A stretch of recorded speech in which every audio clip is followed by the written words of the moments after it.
প্রিয় দর্শক, আসসালামু আলাইকুম। তো আমরা অনেক সময় কিন্তু নোটপ্যাড ব্যবহার করে থাকি। তো অনেক সময় অনেক হিসাবগুলো আমাদের বা অনেকগুলো ডায়েরির মতো আমাদের অনেক কিছু অনেক সময় লিখে রাখতে হয়।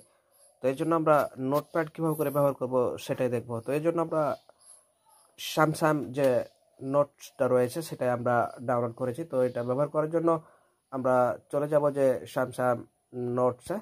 তো আমি স্যামসাং নোটসে টাচ করলাম। তারপর নিচ দিকে দেখতে পাচ্ছেন, এখানে আপনার নিচ দিকে যে প্লাস আইকনটা দেখতে পাচ্ছেন, আমরা এখানে টাচ করব। টাচ করার পর এখানে আপনার যে সকল আপনার উপরে দেখতে পাচ্ছেন যে আপনি কিসের উপরে আপনি মানে লিখতে চান আর কি।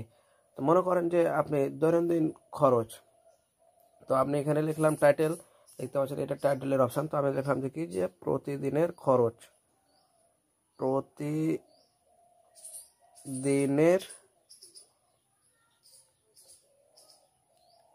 খরচ।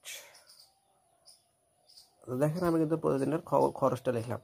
এরপরে আমি নিচ দিকে টাচ করে কিন্তু এটা নিয়ে এলাম। তারপর এখন লিখবো প্রতিদিন খরচ, যে চাল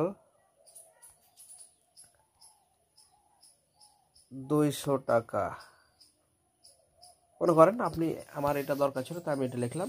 আপনার যেটা দরকার, আপনার অফিসের দরকার হতে পারে, বিভিন্ন শপিংয়ের দরকার হতে পারে, দোকান হিসাব হতে পারে, বিভিন্ন যেটা যেটা আপনার হিসাব আপনার প্রয়োজনীয় হবে সেটা আপনি এভাবে করে হিসাবটা কিন্তু রাখতে পারবেন।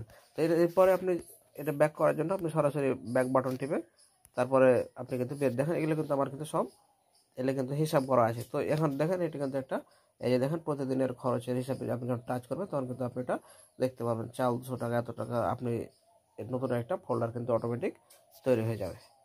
তো এই ছিল আজকের মতো। ভালো থাকবেন। আল্লাহ হাফেজ।